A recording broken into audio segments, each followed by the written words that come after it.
ওকে, ঠিক আছে। আমাদের আজকে 1 মিনিট, হ্যাঁ। আচ্ছা, আমাদের এই সপ্তাহের যে সিলেবাস সেখানে রয়েছে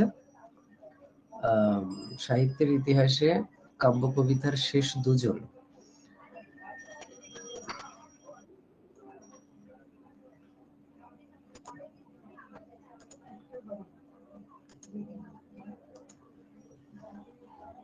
আহ,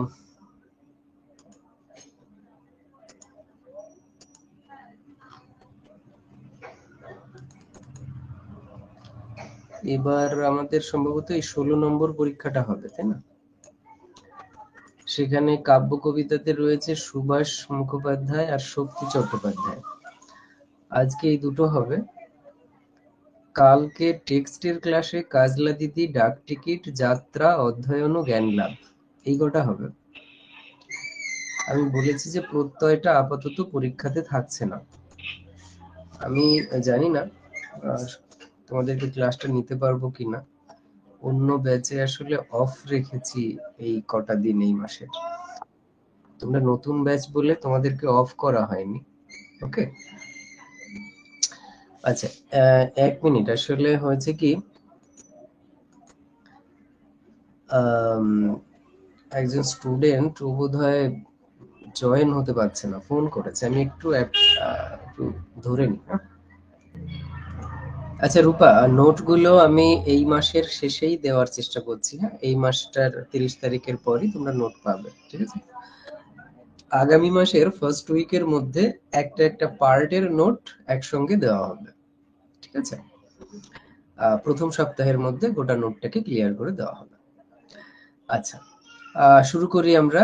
তো আজকে রয়েছে সুভাষ মুখোপাধ্যায় আর শক্তি চট্টোপাধ্যায়। তো এই দুজনের উপরে তাহলে আজকে আমরা করে ফেলি। আসলে আমার একটু মাথার যন্ত্রণা হচ্ছে, ফলে আজকে হয়তো আমি খুব বেশি কথা বলতে পারবো না। মানে এই কারণে এই সপ্তাহে ওই ব্যাচটা, রিভিশন ব্যাচটাকে আমি মানে ছুটি দিয়েছি, ঠিক আছে? আচ্ছা, আমরা চলে যাই স্ক্রিনে, আর কথা এখানে বাড়াচ্ছি না। ওকে, যদি একটু প্রশ্ন করি, দেখি কি উত্তর হয়। সুভাষ মুখোপাধ্যায়ের প্রথম কাব্যগ্রন্থের নাম কি? কমেন্ট করে জানো চ্যাট বক্সে। সুভাষ মুখোপাধ্যায়ের প্রথম কাব্যগ্রন্থ পদাতিক। ওকে, ভেরি গুড। কত সালে? কত সালে? 1940। ওকে, গুড, ভেরি গুড। আচ্ছা, পরের প্রশ্ন। সুভাষ মুখোপাধ্যায়কে একটা উপাধি দেওয়া হয়েছে তার কোনো কাব্যগ্রন্থের রচনা অনুসারে, সেটা কি?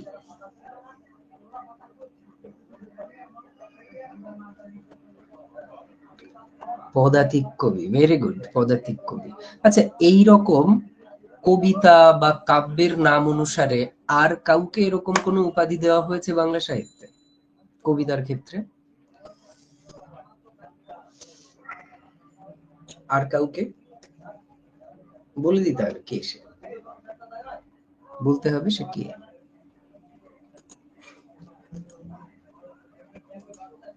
জীবনানন্দ দাশ।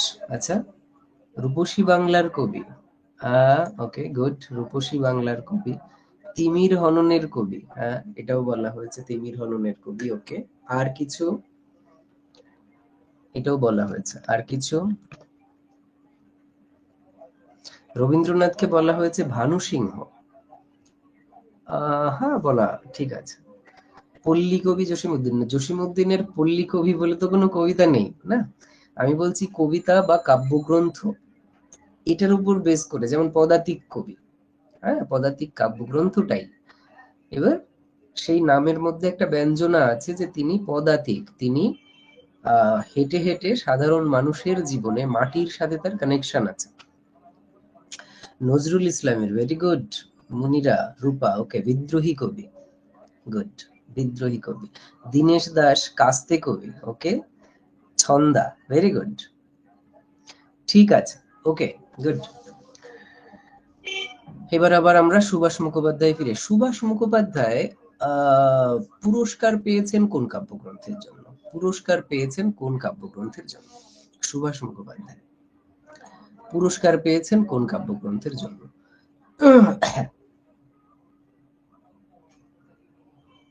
কোন কাব্যগ্রন্থের জন্য? যত দূরে যাই কি পুরস্কার বলতে হবে, বইয়ের নাম, এই পুরস্কার, ঠিক আছে? কি পুরস্কার? সাহিত্য আকাদেমি পুরস্কার। ওকে, সাহিত্য আকাদেমি পুরস্কার। কত সালে?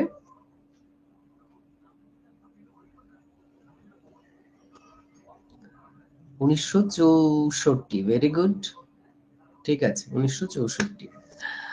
আচ্ছা, সুভাষ মুখোপাধ্যায় সাহিত্য আকাদেমি ছাড়া আর কোনো পুরস্কার পেয়েছেন? আর কোনো পুরস্কার? জ্ঞানপীঠ। ওকে, কত সালে পেয়েছেন জ্ঞানপীঠ পুরস্কার? 91, বা ভেরি গুড, 91। কোন কাব্যগ্রন্থের জন্য? পদাতিক। আচ্ছা, সুভাষ মুখোপাধ্যায় ছাড়া বাংলা সাহিত্যে, এখানে কোনো ব্যারিয়ার রাখছি না, বাংলা সাহিত্যে আর কে কে জ্ঞানপীঠ পুরস্কার পেয়েছেন সুভাষ মুখোপাধ্যায় ছাড়া?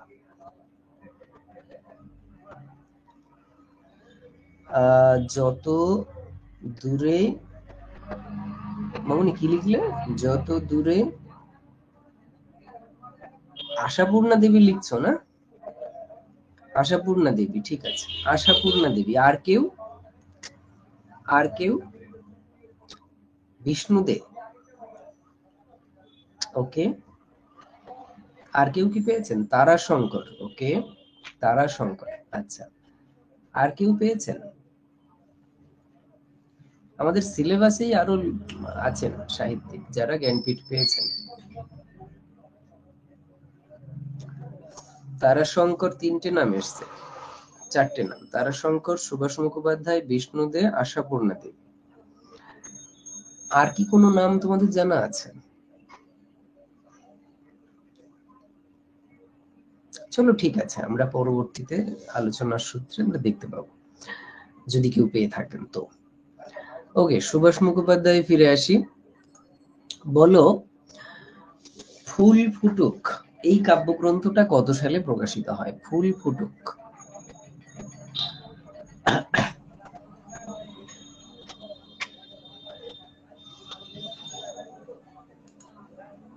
সাতান্ন। ওকে, 57। চিরকুট কাব্যগ্রন্থটা, চিরকুট, চিরকুট কাব্যগ্রন্থটা 1950। ওকে, গুড।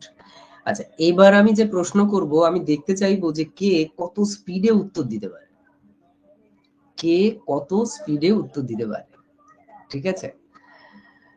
চলো, প্রশ্ন হচ্ছে,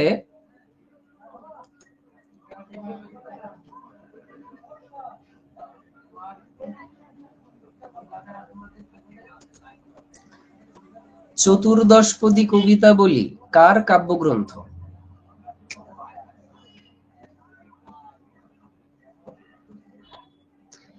মাইকেল মধুসূদন দত্ত। ওকে, প্রকাশ কাল কত? 1966। 1966? মধুসূদন মারা গেছেন 1874 সালে। 1866। ওকে, গুড, 1866। আচ্ছা, একজন বলছিল শক্তি চট্টোপাধ্যায়। শক্তি চট্টোপাধ্যায়ের কি এই নামে কোনো কাব্যগ্রন্থ আছে, চতুর্দশপদী কবিতাবলী? ওকে, কে বলতে পারবে তার প্রকাশকাল কত? 1972। চতুর্দশপদী কবিতাবলী।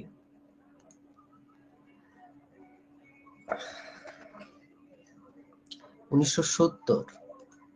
1970। আচ্ছা, একটা কমন সেন্স কি বলে আমাদের, শক্তি চট্টোপাধ্যায় চতুর্দশপদী কবিতাবলী কাকে উৎসর্গ করতে পারেন?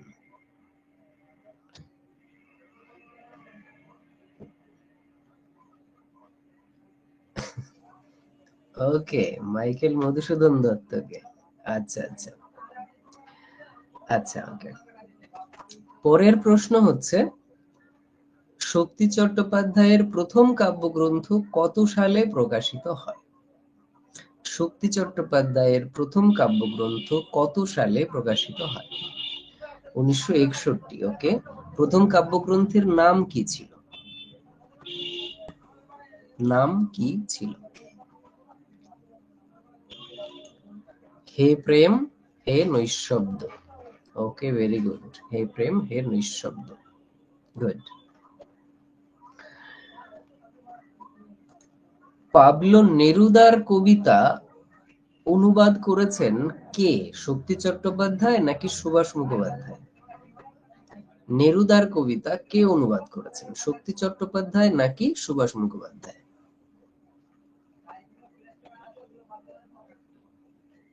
সুভাষ। ওকে, আসলে উত্তর হচ্ছে দুজনেই। ওকে, দুজনেই অনুবাদ করেছেন। ঠিক আছে, আচ্ছা, ওকে। শক্তি চট্টোপাধ্যায় কি কোনো পুরস্কার পেলেন জীবনে কাব্যগ্রন্থের জন্য? শক্তি চট্টোপাধ্যায় কি কোনো কাব্যগ্রন্থের জন্য পুরস্কার পেয়েছেন জীবনে?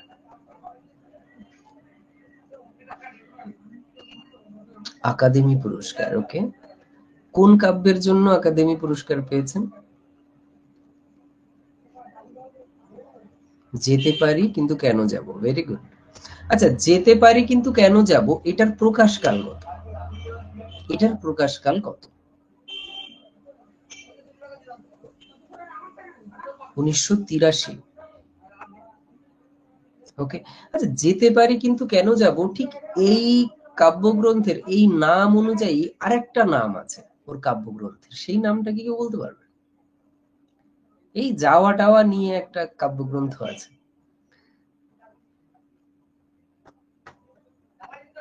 অরুণিমা উত্তর দিয়েছে। ওকে, সোনালী, মনিকা। ওকে, ভেরি গুড। আমি চলে যেতে পারি, সেটা কবে প্রকাশিত হয় গো? সেটা কবে প্রকাশিত হয়?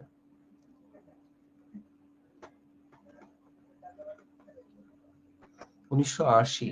আচ্ছা, 80-তে বলছেন আমি চলে যেতে পারি, আবার 83-তে বলছেন কেন যাব। ওকে, আচ্ছা, ভেরি গুড, ঠিক আছে। শক্তি চট্টোপাধ্যায় রবীন্দ্র পুরস্কার পেয়েছেন? বৈশালী বলছে রবীন্দ্র পুরস্কার পেয়েছেন। আচ্ছা, কোন কাব্যের জন্য রবীন্দ্র পুরস্কার পেলেন?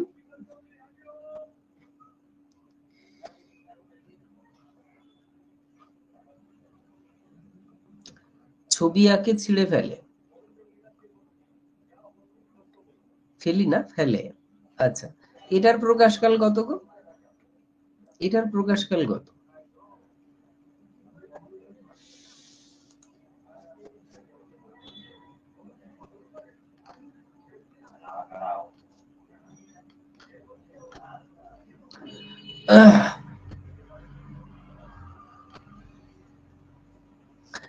ওকে, শেষ প্রশ্ন করব, সেটা হচ্ছে সোনার মাছি খুন করেছি, এই কাব্যটা কত সালে প্রকাশিত হয়? সোনার মাছি খুন করেছি, এই কাব্যটা কত সালে প্রকাশিত হয়? 67। ওকে, ঠিক আছে, 67। চলো, ঠিক আছে, তাহলে ভালোই রিপ্লাই দিয়েছো তোমরা, যে কজন দিয়েছো। এখন আমরা তাহলে একটুখানি আমাদের স্টাডি ম্যাটেরিয়ালটা ধরে তাহলে ওই জায়গাগুলো ডিসকাস করি। বিশেষ করে সুভাষ মুখোপাধ্যায় এবং শক্তি চট্টোপাধ্যায় দুজনেরই কাব্যগ্রন্থের সংখ্যা বেশ বেশি, শক্তির তো অনেক বেশি। তো তার মধ্যে যেগুলো ইম্পর্টেন্ট আছে সেগুলো নিয়ে আমরা ডিসকাস করব, বাকিগুলো শুধু নাম, এই কাব্যগ্রন্থটা কার এটা জেনে থাকলে যথেষ্ট। ইম্পর্টেন্ট কাব্যগ্রন্থগুলোর প্রকাশকাল আমাদের কাছে জরুরি। ঠিক আছে, তো আমরা সরাসরি চলে যাই ওখানে। ওকে,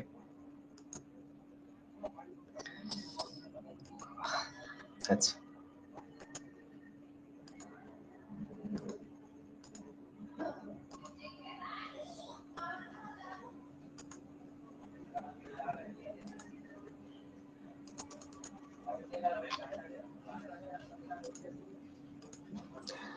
তোমরা কি দেখতে পাচ্ছ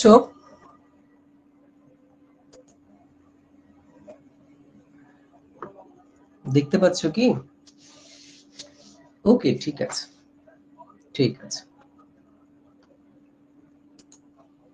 দেখো, সুভাষ মুখোপাধ্যায়ের প্রথম কাব্যগ্রন্থটা হচ্ছে পদাতিক, ভীষণ গুরুত্বপূর্ণ, 1940।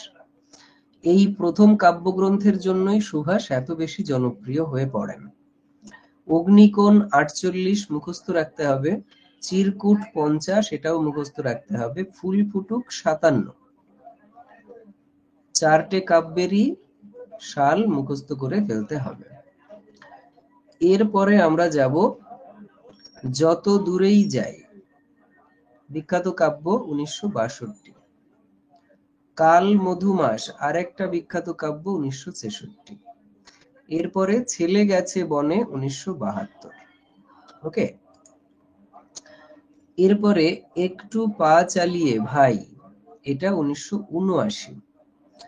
তারপরে বাঘ ডেকেছিল, 1985। যারে কাগজের নৌকা, 89। ধর্মের কল, 91। শেষে ছড়ানো মাটি, 2001।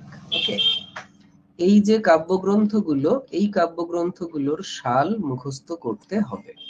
ক্লিয়ার? বাকি যেগুলো, যেমন দিন আসবে, এটা একটা, এসো ভাই এটা একটা, জল সইতে, কি হলো,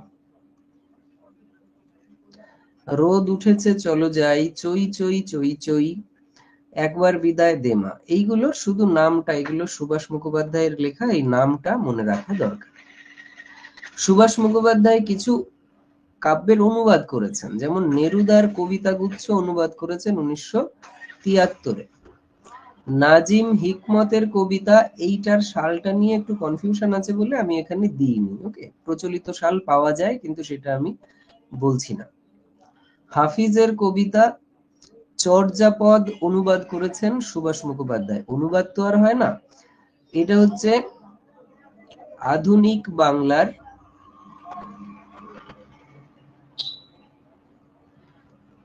লিখেছেন। ঠিক আছে, আমাদের যে প্রাচীন বাংলার চর্যাপদটা, সেটাকে তিনি আধুনিক বাংলায় রূপান্তরিত করেছেন। অম্রু শতক, গাথা সপ্তশতী, এগুলো সব হচ্ছে প্রাক বাংলা ভাষার সাহিত্য।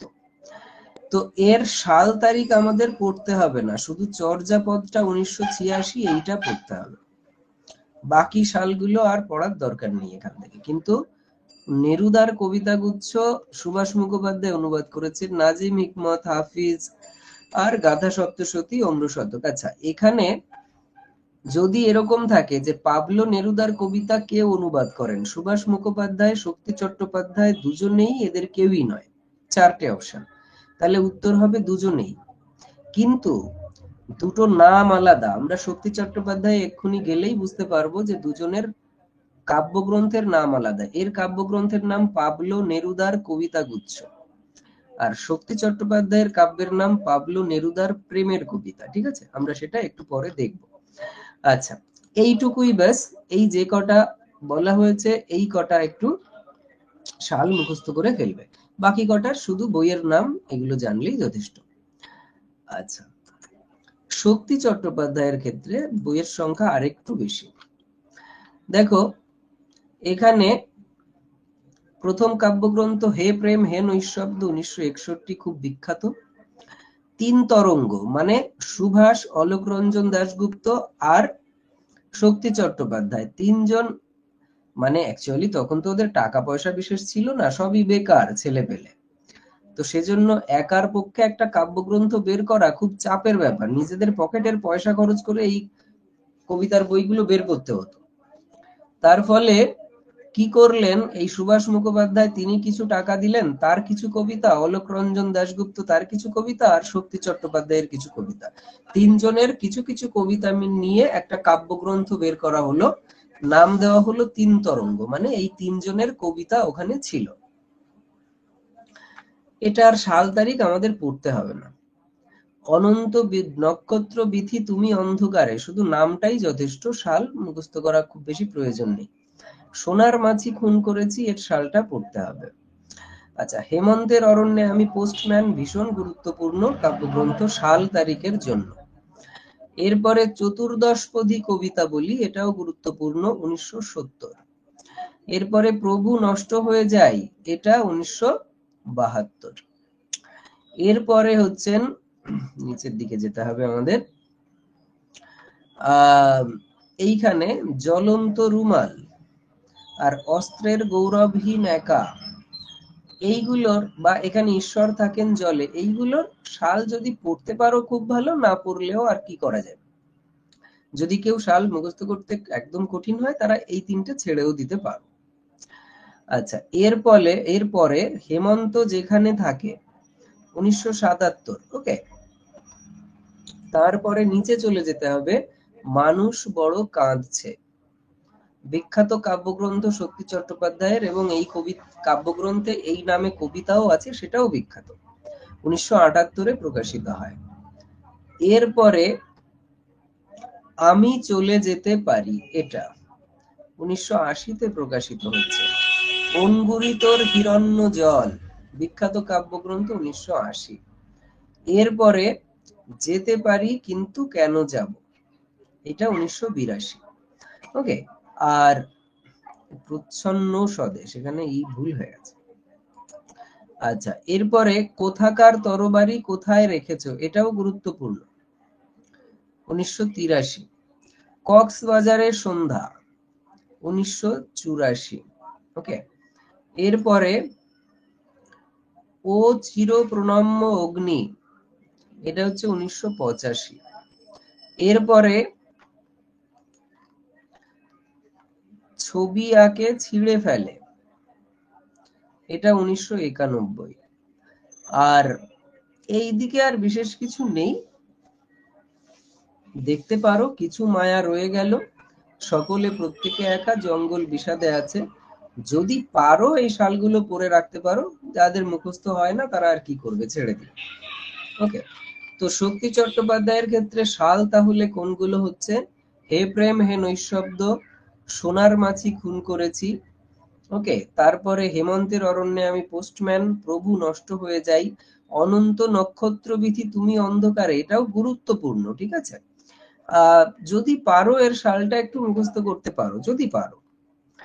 এরপরে ঈশ্বর থাকেন জলে, অস্ত্রের গৌরবহীন একা, জ্বলন্ত রুমাল বলা হয়েছে, এই তিনটে যদি পড়তে পারো ভালো, না পারলে ছেড়ে দিও।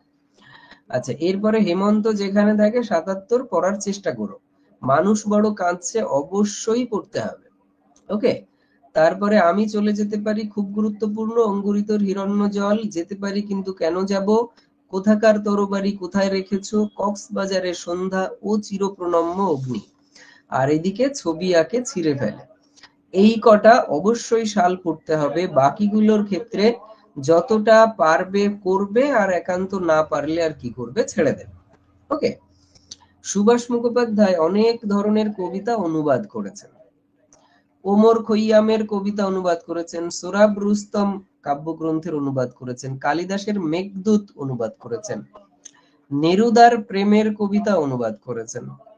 ওকে, কুমার সম্ভব কাব্য, এটাও কালিদাসের অনুবাদ করেছেন, হাইনের প্রেমের কবিতা, হাইন বিখ্যাত কবি। আচ্ছা, 100 বছরের শ্রেষ্ঠ নিগ্রো কবিতা, এটা মূলত সাউথ আমেরিকার কবিদের, কিছুটা নর্থ আমেরিকা এবং কিছুটা আফ্রিকার কবিদের, মানে আফ্রিকান অরিজিন যে কবিরা, সেই কবিদের কবিতা তিনি অনুবাদ করেছেন মুকুল গুহের সঙ্গে। কাহালিল জিব্রানের শ্রেষ্ঠ কবিতা, এটাও মুকুল গুহের সঙ্গে, ঠিক আছে। আচ্ছা, এরপরে প্রীতিশ নন্দীর কবিতা, এটা বাংলা ভাষার নয়, অন্য ভাষার কবিতা। মায়াকোভস্কির শ্রেষ্ঠ কবিতা, ডুইনো এলিজি আমেরিকান ইন্ডিয়ান শ্রেষ্ঠ কবিতা। তাহলে কথা হচ্ছে যে এই বইগুলোর নামটা একটু পড়ে রাখতে হবে, যে শক্তি চট্টোপাধ্যায়, এগুলো সাল আমাদের দরকার নেই, ঠিক আছে, সালগুলো দরকার নেই, শুধু বইগুলোর নাম, যে এদের এদের কাব্য শক্তি চট্টোপাধ্যায় অনুবাদ করেছেন। ধরো ওমর খৈয়ামের কোন কাব্যগ্রন্থ অনুবাদ করেছেন, বা যদি এই পুরো নাম ধরে দেয়, ওমর খৈয়ামের রুবাই কার লেখা, যদি বলে পাবলো নেরুদার প্রেমের কবিতা কার লেখা, তাহলে উত্তর কিন্তু শক্তি হবে, সুভাষ হবে না। কিন্তু যুক্তি বলে পাবলো নেরুদার কবিতা কে অনুবাদ করেছেন, তাহলে দুটোই হবে। যদি বলে পাবলো নেরুদার শ্রেষ্ঠ কবিতা, তখন হবে সুভাষ মুখোপাধ্যায়। ওকে, এইভাবে আমাদের ঘুরে ফিরে উত্তরগুলো করতে হবে। ওকে, সরি, কবিতা গুচ্ছ, শ্রেষ্ঠ কবিতা বললাম কেন, কবিতা গুচ্ছ। ওকে, এইভাবে আমাদের এইটা করতে হবে। আচ্ছা, আর বাকি যে এগুলো, হাইনের কবিতা কে অনুবাদ করেছেন, 100 বছরের শ্রেষ্ঠ নিগ্র কবিতা, এই কাব্যগ্রন্থটা কার লেখা, এই ধরনের আর কি প্রশ্ন এখান থেকে আসতে পারে। আর উপরের এইগুলোতে কিছু আছে যেগুলোর সাল পড়তে হবে, বাকিগুলোর নাম মুখস্থ রাখতে হবে যে এইটা সুভাষ মুখোপাধ্যায়ের লেখা। একটু কঠিন হবে, সুভাষ মুখোপাধ্যায় যেহেতু সংখ্যায় অনেকটা বেশি কাব্যগ্রন্থ, কিন্তু যে কটার সাল বলা হয়েছে সেই সালগুলো করবে, আর বাকিগুলোর নামটা একটু পড়ার চেষ্টা করবে, এটাই বলার। আচ্ছা, এক্সট্রা তথ্য সাল তারিখ ছাড়া যেগুলো, সেটা হচ্ছে এই আমাদের সুভাষ মুখোপাধ্যায়। দেখো, সুভাষ মুখোপাধ্যায় যে ছদ্মনাম ব্যবহার করেছেন, সুবচনী, ঢোল গোবিন্দ, ফকির, এই ছদ্মনামগুলো তিনি ব্যবহার করেছেন। এর মধ্যে ঢোল গোবিন্দ হচ্ছে বিখ্যাত তার ছদ্মনাম, যেটার উপর বেস করে তিনি তার আত্মজীবনীমূলক লেখা লিখেছেন। আচ্ছা, অবিধা, অবিধা মানে এটা তার ছদ্মনাম নয়, তাকে অন্যরা দিয়েছে। পদাতিক কবি, চিরচলিষ্ণু কবি, বাংলার পাবলো নেরুদা। তাহলে বাংলার পাবলো নেরুদা সুভাষকেই বলা হয়, শক্তিকে নয়। ঠিক আছে, এই হচ্ছে বিষয়। প্রথম প্রকাশিত ও শ্রেষ্ঠ কাব্য কি, পদাতিক। এটাই তার প্রথম প্রকাশিত কাব্য, আবার শ্রেষ্ঠ কাব্যও বটে। পদাতিক কাব্যগ্রন্থে কবিতার মোট সংখ্যা 23। ঠিক আছে, এই কাব্যের বধূ কবিতায় রবীন্দ্রনাথের রোমান্টিক দৃষ্টিভঙ্গির বিপরীত ভাব ফুটে উঠতে দেখি। রবীন্দ্রনাথের একটা বিখ্যাত কবিতা আছে বধূ, যেখানে এক বধূ সে জল আনতে যায়, সেই মনে আছে বিখ্যাত লাইন, আমরা আমরা কি বলে কারক টারক এরকম বিভিন্ন করি, ইভেন অলংকারও, যে বেলা যে পড়ে এলো জলকে চল। তো বধূ কবিতা আমাদের, তোমাদের জন্য একটা হোম টাস্ক থাকলো, সেটা হচ্ছে যে বধূ কবিতাটা কোন কাব্যগ্রন্থে আছে রবীন্দ্রনাথের, কোন কাব্যে রয়েছে বধূ কবিতাটা। সুভাষ মুখোপাধ্যায় এই কাব্যেও বধূ কবিতাটা লেখেন, বাট ডিফারেন্ট অ্যাঙ্গেল থেকে। এখানেও পাড়ার এক বধূ, সে আসছে শহরে, পাড়ার মোড়ে কলের ট্যাব আছে, সেখান থেকে জল আনতে হবে। দুজনেই জল আনতে যাচ্ছে, প্রেক্ষাপট মানে দুজনের দৃষ্টিভঙ্গিটা ডিফারেন্ট হয়ে যাচ্ছে।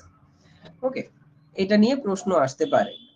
চিরকুট কাব্যগ্রন্থের কবিতাগুলোতে ফ্যাসি বিরোধী দৃষ্টিভঙ্গি, ভারতের স্বাধীনতার আকাঙ্ক্ষা, 50-এর মন্বন্তরের ভয়াবহ স্মৃতি উঠে এসেছে চিরকুট কাব্যগ্রন্থের কবিতাগুলোতে। মাথায় রেখো, চিরকুট কাব্যগ্রন্থের কবিতাগুলো এইখানে আমরা পাবো। বড় করি, দেখো চিরকুট কাব্যগ্রন্থটা প্রকাশিত হয় কবে, 1950-এ। এই যে 1950-এ প্রকাশিত হয়, কবিতাগুলো লেখা মোটামুটি 45 থেকেই শুরু হয়ে গেছে, 45 থেকে 50-এর কাছাকাছি তার কবিতাগুলো চলেছে। ওকে, এই সময়টাতে আমরা বিশ্বযুদ্ধের কিছুটা ছাপ দেখেছি, ভারতের স্বাধীনতা সংগ্রামের ছাপ দেখেছি, ইভেন 50-এর মন্বন্তরও এর ঠিক আগে আগেই ঘটেছে। তো এই কবিতাগুলোর কিছু কিছু ভাবনা তার ওই সময়কালের, মন্বন্তরের সময়কালের, ভারতের স্বাধীনতার আকাঙ্ক্ষা মানে স্বাধীনতা যুদ্ধ সংক্রান্ত, ইত্যাদি ইত্যাদি। আচ্ছা, ছেলে গেছে বনে, এই কাব্যগ্রন্থটি উৎসর্গ করেন বাংলাদেশের মুক্তিযুদ্ধে উৎসর্গীকৃত বাংলাভাষী ও ভারতের বীর সৈনিকদের উদ্দেশ্যে। ছেলে গেছে বনে, আমরা একটু দেখে নিই ছেলে গেছে বনে কোথায় আছে। এই দেখো, ছেলে গেছে বনে 1972-এ প্রকাশিত হয়েছে।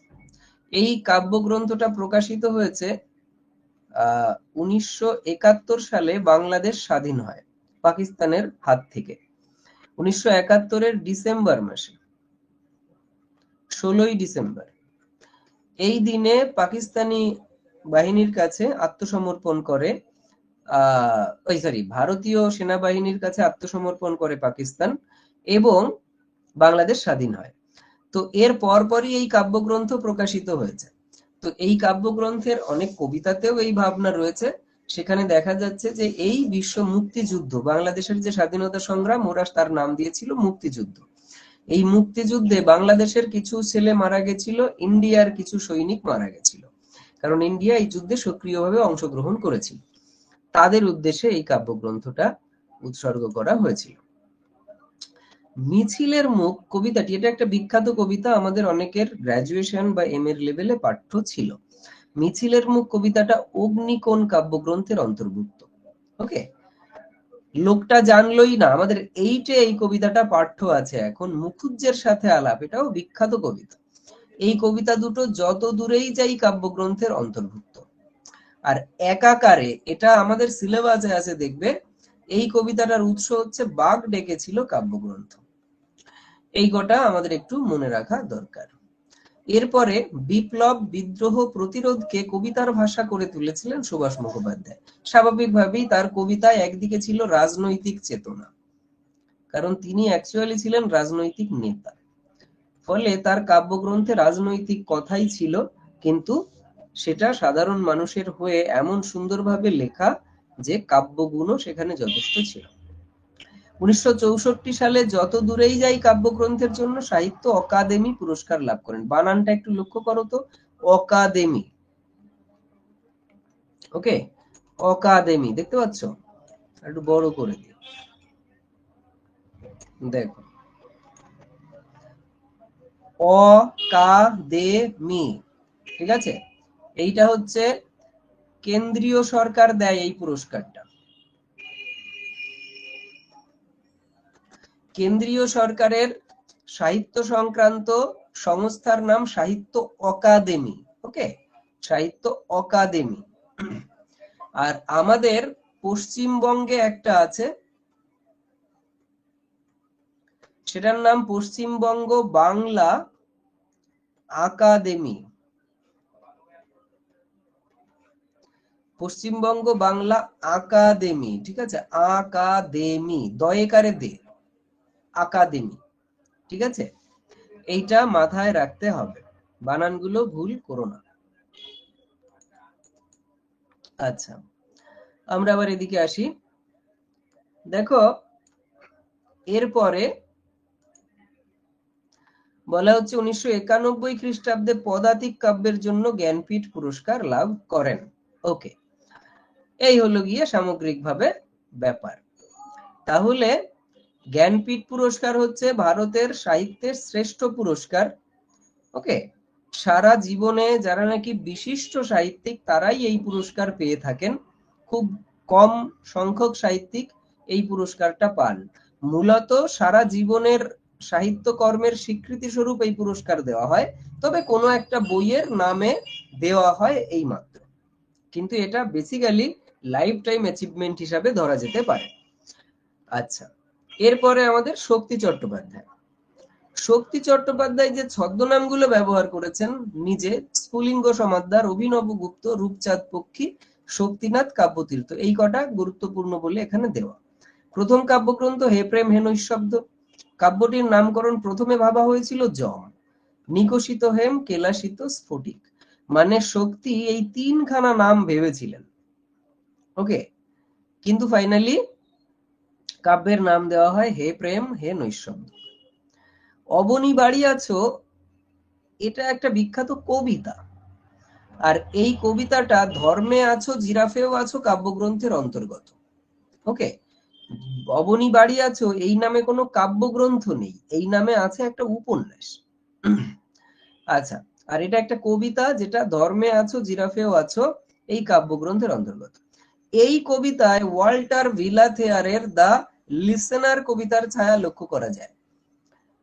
দ্য লিসেনার কবিতার ছায়া কোন কবিতায় লক্ষ্য করা যায়? অবনী বাড়ি আছো কবিতায়। ওকে, সোনার মাছি খুন করেছি এই কাব্যটা উৎসর্গ করেন মীনাক্ষী বিশ্বাসকে। মীনাক্ষী বিশ্বাস অ্যাকচুয়ালি শক্তির কি হয় কেউ বলতে পারবে? কমেন্ট করে জানাও তো, আমি একটু পরে দেখছি। মীনাক্ষী বিশ্বাস শক্তি চট্টোপাধ্যায়ের কি হন? আচ্ছা, কোন সম্পর্ক আছে কিনা কোনো?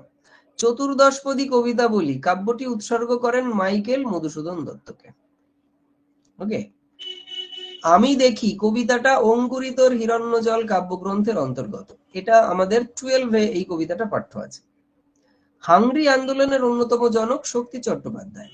হাংরি আন্দোলন 1960-এর দশকে শুরু হয়, 50-এর শেষের দিকে এবং 60-এর শুরুতে।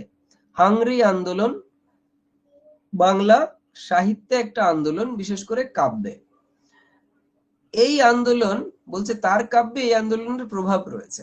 তিনি যেহেতু এই আন্দোলনের অন্যতম জনক, এটা নিয়ে ডিটেলস আলোচনা আজকে আর করছি না, আমার মাথার খুব যন্ত্রণা হচ্ছে বলে। এটা নিয়ে ডিটেলসে পরে কোনো এক সময় কথা বলবো। যেতে পারি, কিন্তু কেন যাব কাব্যগ্রন্থের জন্য 1983 সালে সাহিত্য অকাদেমি পুরস্কার পান। আর ছবি আঁকে ছিঁড়ে ফেলে কাব্যগ্রন্থের জন্য 2012 সালে রবীন্দ্র পুরস্কার পান। ওকে, এখন কথা হচ্ছে যে এই যে তথ্যটা, এই তথ্যটা ঠিক আছে কিনা এইটা নিয়ে একটা কনফিউশন আছে। ওকে, একটু কনফিউশন রয়েছে। তো সেজন্য আমরা ওটা পরে আবার ডিটেলসে আরেকটু খোঁজাখুঁজি করে করব। কিন্তু প্রাথমিকভাবে অনেকে বলে থাকেন যে এটার জন্য বোধহয় পাননি।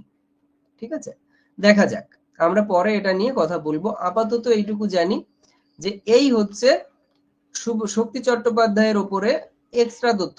এইটুকুর মধ্যে থেকেই শক্তি চট্টোপাধ্যায়ের উপরে ওইদিকে সাল তারিখ, কাব্যগ্রন্থের নাম, আর এদিকে এই কটা এক্সট্রা তথ্য, এর মধ্যে থেকে 90% কোশ্চেন তোমরা কমন পেয়েই যাবে। ওকে, তো এই হচ্ছে ব্যাপার, শক্তি আর সুভাষ। তাহলে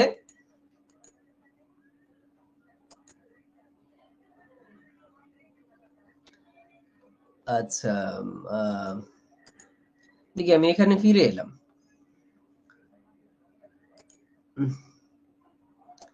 ওকে, তোমরা কিছু কিছু লিখেছো দেখি। 3 তরঙ্গ, এটা সুভাষ মুখোপাধ্যায়, সুনীল গঙ্গোপাধ্যায়, অলোক রঞ্জন দাশগুপ্ত যৌথ হবে, এটা হবে না?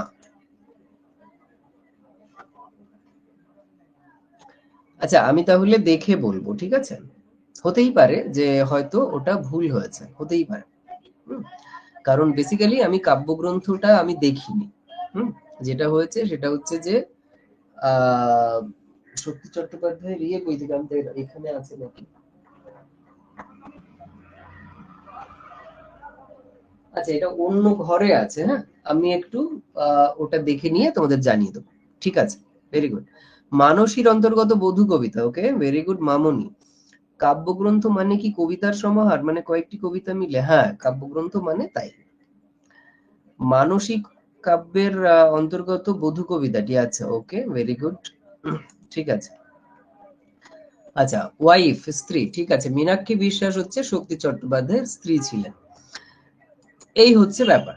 তাহলে তোমরা একটু এই নোটটা মুখস্থ করে ফেলবে। এটা আমাদের স্টাডি ম্যাটেরিয়াল সেকশনে আছে, ওখান থেকে লিখে নিতে পারো বা ওখান থেকে দেখে দেখেও পড়তে পারো, যেভাবে তোমাদের খুশি।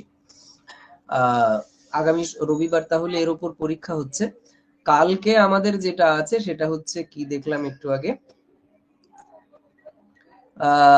টেক্সটে রয়েছে কাজলা দিদি, ডাক টিকিট, যাত্রা, অধ্যয়ন ও জ্ঞান লাভ, 4টে টপিক।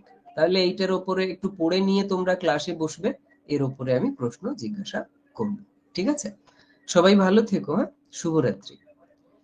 আসলে আমার মাথা প্রচন্ড যন্ত্রণা হচ্ছে, আমি আর সামলাতে পারছি না। ওকে, এই হচ্ছে বিষয়।